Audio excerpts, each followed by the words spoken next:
bonjour. Nous allons parler du chauffard. Qu'est-ce que le chauffard? Le chauffard est une corne d'un animal dont on va déterminer l'origine un peu plus tard, mais le chauffard est la mitzvah spécifique de ce grand jour de Rosh Hashanah. Et la sonnerie du chauffar est là, bien sûr, c'est une mitzvah de la Torah. Le premier jour, bien sûr, il convient de sonner le chauffar. L'usage, bien sûr, est actuellement de sonner 100 sonneries en tout. Nous allons essayer de voir quel est le but de cette sonnerie du chauffar. Selon Maïmonide, dans les lois de la Teshuvah, cette sonnerie du chauffar a le but d'entraîner les fidèles à se repentir. Je cite ce qu'écrit Maïmonide donc dans ce chapitre des lois de la Teshuvah, chapitre 3, alinéa 4. « Réveillez-vous, dormeurs, de votre torpeur, pesez donc tous vos actes, souvenez-vous de votre Créateur, abandonnez vos mauvais agissements et revenez à Dieu. » Où trouve-t-on mention du chauffard dans la Torah? Le chauffard est mentionné pour la première fois au cours du récit de la révélation au mont Sinaï, dans l'Exode chapitre 19, versets 16-19. La sonnerie est aussi associée à la proclamation du jubilé, comme on le trouve dans Lévitique 25, versets 9 et 10.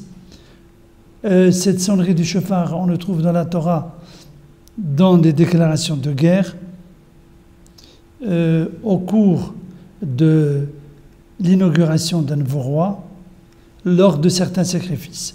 Depuis la destruction du temple, le chauffard est, dans l'ensemble des communautés juives, associé au jour de Rosh Hashanah et au jour de Kippour, dans une mesure beaucoup plus petite. La Mishnah dans Rosh Hashanah, chapitre 3, nous précise que la corne de tout animal propre à la consommation peut être utilisée à l'exclusion de celle des bœufs et de gros bétail, qui rappelle la faute du veau d'or, selon le principe « en sanegor naase kategor », c'est-à-dire qu'un accusateur ne peut pas en même temps devenir défenseur. Qui est l'accusateur? Le veau d'or. Et serait le défenseur donc le chauffard. Donc le chauffard doit provenir d'autre chose que d'un animal qui peut rappeler le veau d'or. En souvenir de la ligature d'Yitzhak, la Akedat Yitzhak, il est généralement fait usage pour le chauffard de la corne de bélier. Nous allons voir maintenant l'ordre des sonneries.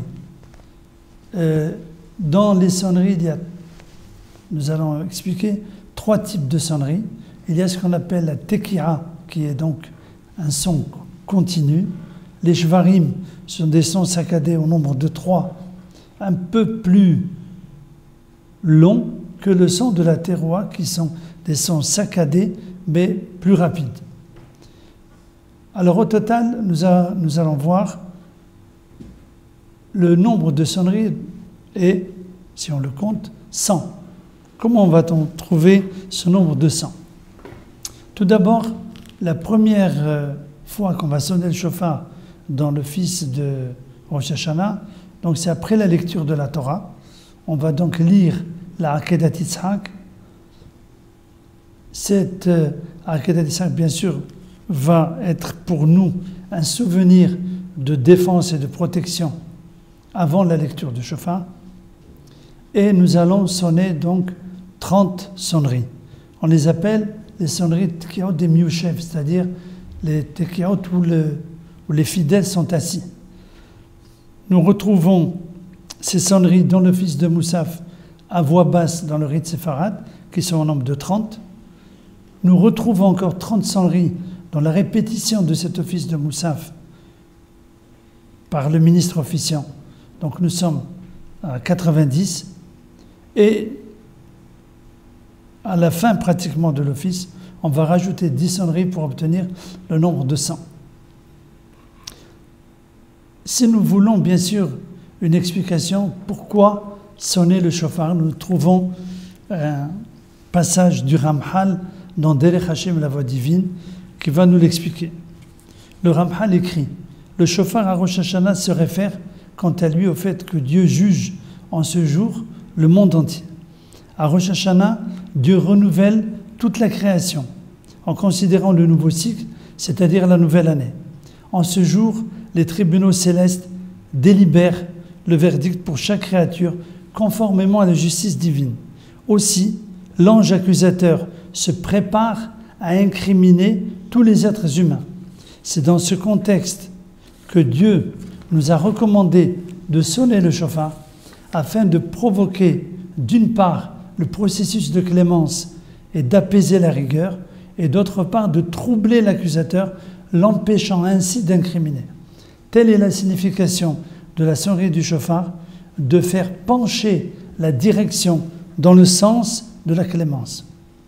Cependant, la signification ultime des sonneries du chauffard, inclinant les racines de la direction divine dans le sens de la miséricorde, se réfère au patriarche du monde qui consolide nos mérites. Aussi, nos sonneries ont pour but de susciter la miséricorde en sollicitant la rigueur, de renforcer le bien et soumettre les forces du mal à celles du bien, et surtout en immunisant le pouvoir des accusateurs.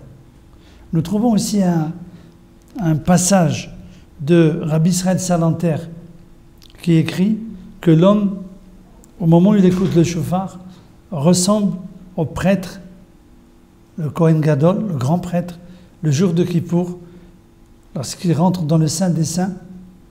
C'est à ce moment, écrit-il, que l'homme est jugé. Il convient donc à ce moment, pendant les sonneries du shofar, que l'homme médite sur son passé et qu'il prenne des bonnes résolutions pour l'avenir dans ses relations avec le Créateur, aussi bien qu'avec ses semblables. Shana Tova, bonne et heureuse année.